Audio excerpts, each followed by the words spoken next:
ಬೆಳಗಾವಿಯಲ್ಲಿ ರಭಸವಾಗಿ ಹರಿಯುವ ಹಳ್ಳದ ನೀರಿನಲ್ಲಿ ವ್ಯಕ್ತಿಯೊಬ್ಬ ಕೊಚ್ಚಿಕೊಂಡು ಹೋಗಿದ್ದಾನೆ. ತಾರಿಹಾಳ ಗ್ರಾಮದ ಸುರೇಶ್ ಗುಂಡನವರ ಎಂಬುವರು ನಾಪತ್ತೆಯಾಗಿದ್ದು, ಪಂಚಾಯಿತಿ ಕೆಲಸ ಮುಗಿಸಿ ರಾತ್ರಿ ಮನೆಗೆ ಹೋಗುವಾಗ ಘಟನೆಯಾಗಿದೆ. ಕೊಚ್ಚಿ ಹೋಗಿರುವ ಸುರೇಶ್ಗಾಗಿ ಶೋಧ ಮಾಡಲಾಗ್ತಾ ಇದೆ. ವಿಜಯಪುರ ಜಿಲ್ಲೆಯಲ್ಲಿ ಸುರಿದಂತಹ ಭಾರೀ ಮಳೆಯಿಂದ ನೂರಾರು ಎಕರೆ ಪ್ರದೇಶದಲ್ಲಿ ಬೆಳೆದಂತಹ ಬೆಳೆಗಳು ಜಲಾವೃತ ಆಗಿದೆ.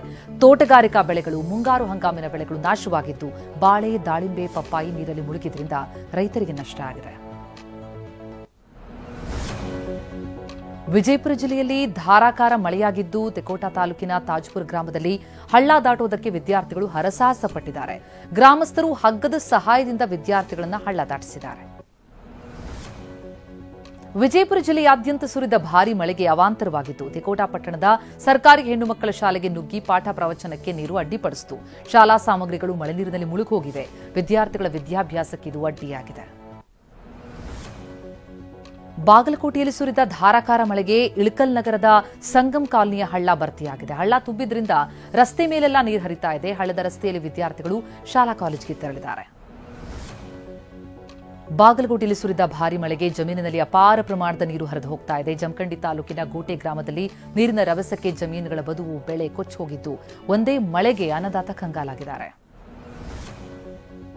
ಚಿತ್ರದುರ್ಗ ಜಿಲ್ಲೆಯಲ್ಲಿ ಸುರಿದ ಧಾರಾಕಾರ ಮಳೆಗೆ ಅಪಾರ ಪ್ರಮಾಣದ ಸೂರ್ಯಕಾಂತಿ ಬೆಳೆ, ಈರುಳ್ಳಿ ಬೆಳೆ ನಾಶ ಆಗಿದೆ.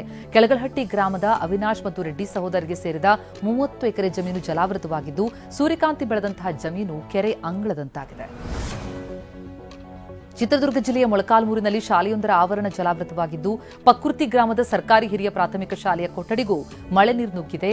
ನೀರು ಹರಿದು ಹೋಗೋದಕ್ಕೆ ಕ್ರಮ ಕೈಗೊಳ್ಳುವಂತೆ ಸಂಬಂಧಪಟ್ಟ ಅಧಿಕಾರಿಗಳಿಗೆ ಗ್ರಾಮಸ್ಥರು ಆಗ್ರಹಿಸಿದ್ದಾರೆ. ಚಿತ್ರದುರ್ಗ ಜಿಲ್ಲೆಯಲ್ಲಿ ಸುರಿದಂತಹ ಧಾರಾಕಾರ ಮಳೆಗೆ ಕೆರೆಕಟ್ಟೆಗಳು ಸಂಪೂರ್ಣ ಭರ್ತಿಯಾಗಿವೆ. ಕೋನಾಪುರ ಕೆರೆ ಭರ್ತಿಯಾಗಿ ಕೋಡಿ ಬಿದ್ದ ಹಿನ್ನೆಲೆ ಗ್ರಾಮಸ್ಥರು ಪೂಜೆ ಸಲ್ಲಿಸಿದ್ದಾರೆ. ಬಯಲುಸೀಮೆಯ ಕೆರೆಕಟ್ಟೆಗಳು ಭರ್ತಿಯಾಗಿರುವುದು ರೈತರಲ್ಲಿ ಹರ್ಷ ಮೂಡಿಸಿದೆ. ಚಿತ್ರದುರ್ಗ ಜಿಲ್ಲೆಯ ವಿವಿಧೆಡೆ ತಡರಾತ್ರಿ ಧಾರಾಕಾರವಾಗಿ ಮಳೆಯಾಗಿದೆ. ಹೊಸದುರ್ಗ ತಾಲೂಕಿನ ವೀರವ ನಾಗತಿಹಳ್ಳಿಯಲ್ಲಿ ಚರಂಡಿ ನೀರು ಮನೆಗಳಿಗೆ ನುಗ್ಗಿದ್ದು, ಜಾನ್ಕಲ್ ಗ್ರಾಮ ಪಂಚಾಯಿತಿ ಅಧಿಕಾರಿಗಳ ವಿರುದ್ಧ ಜನ ಆಕ್ರೋಶ ಹೊರಹಾಕಿದ್ದಾರೆ. ಚಿತ್ರದುರ್ಗ ಜಿಲ್ಲೆ ಹಿರಿಯೂರು ವ್ಯಾಪ್ತಿಯಲ್ಲೂ ಧಾರಾಕಾರ ಮಳೆಯಾಗಿದೆ. ಇದರಿಂದ ಆದಿವಾಲ ಗ್ರಾಮದ ಕೆಳಸೇತುವೆ ಜಲಾವೃತವಾಗಿ ಅವಾಂತರವೇ ಸೃಷ್ಟಿಯಾಗಿದೆ. ಅಂಡರ್ಪಾಸ್ನಲ್ಲಿ ಕಾರು ಸಿಲುಕೊಂಡು ಪ್ರಯಾಣಿಕರು ಪರದಾಡಿದ್ದಾರೆ. ಟ್ರ್ಯಾಕ್ಟರ್ ಮೂಲಕ ಆ ಕಾರನ್ನ ಕೊನೆಗೆ ಹೊರತೆಗೆಯಲಾಗಿದೆ. ಮೈಸೂರು ಜಿಲ್ಲೆಯ ಸರಗೂರು ತಾಲೂಕಿನಲ್ಲಿ ಸೇತುವೆ ಕುಸಿದು ಬಿದ್ದಿದೆ.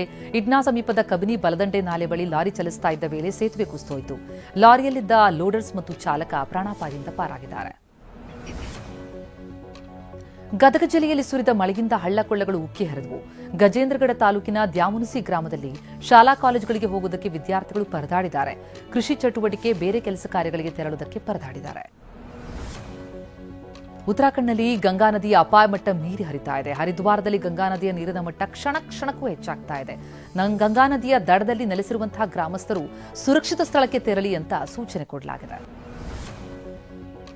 ಹಿಮಾಚಲ ಪ್ರದೇಶದಲ್ಲಿ ಧಾರಾಕಾರ ಮಳೆಗೆ ಕೋಲಾಹಲ ಉಂಟಾಗಿದೆ. ಚಂಡೀಗಢ ಮನಾಲಿ ಹೆದ್ದಾರಿ ಪೂರ್ತಿ ಜಲಮಯ ಆಗಿದೆ. ಹೆದ್ದಾರಿ ಮೇಲೆ ಪ್ರವಾಹದಂತೆ ನೀರು ಹರಿತಾ ಇರೋದ್ರಿಂದ ವಾಹನ ಸವಾರರು ಪರದಾಡುವಂತಾಗಿದೆ. ಇನ್ನು ಧರ್ಮಸ್ಥಳದಲ್ಲಿ ಶವ ಹೂತಿಟ್ಟ ಆರೋಪ ಪ್ರಕರಣ ಸಂಬಂಧ 2ನೇ ದೂರುದಾರ ಕೊಟ್ಟ ದೂರಿನ ಬಗ್ಗೆ ಎಸ್ಐಟಿ ತನಿಖೆ ಇವತ್ತೇ ಆರಂಭ ಆಗೋ ಸಾಧ್ಯತೆ ಇದೆ. 15 ವರ್ಷಗಳ ಹಿಂದೆ ಹೆಣ್ಣು ಮಗಳ ಮೃತದೇಹವನ್ನು ಹೂತು ಹಾಕಲಾಗಿತ್ತು ಅಂತ ದೂರುದಾರ ಜಯಂತ್ ಆರೋಪಿಸಿದರು. ಧರ್ಮಸ್ಥಳದಲ್ಲಿ ಈವರೆಗೆ 2 ಕಡೆ ಸಿಕ್ಕ ಅಸ್ಥಿಪಂಜರ ವಿಚಾರಕ್ಕೆ 2 ಎಫ್ಐಆರ್ ದಾಖಲಾಗಿದೆ.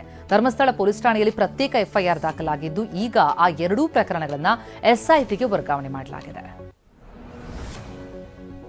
ನಟಿ ರಮ್ಯಾಗೆ ಅಶ್ಲೀಲ ಸಂದೇಶ ಕೊಟ್ಟಂತಹ ಸಂಬಂಧ ಮತ್ತೋರ್ವನ ಬಂಧನವಾಗಿದೆ. ಕೊಪ್ಪಳದ ವ್ಯಕ್ತಿಯನ್ನ ಬೆಂಗಳೂರಿನ ಸೈಬರ್ ಕ್ರೈಂ ಪೊಲೀಸರು ಬಂಧಿಸಿದ್ದಾರೆ. ಕಾರಟಗಿ ತಾಲೂಕಿನ ಸಿಂಗನಾಳದ ಮಂಜುನಾಥ್ ಎಂಬಾತನನ್ನು ಬಂಧಿಸಿದ ಪೊಲೀಸರು ಬೆಂಗಳೂರಿಗೆ ಕರೆದೊಯ್ದಿದ್ದಾರೆ.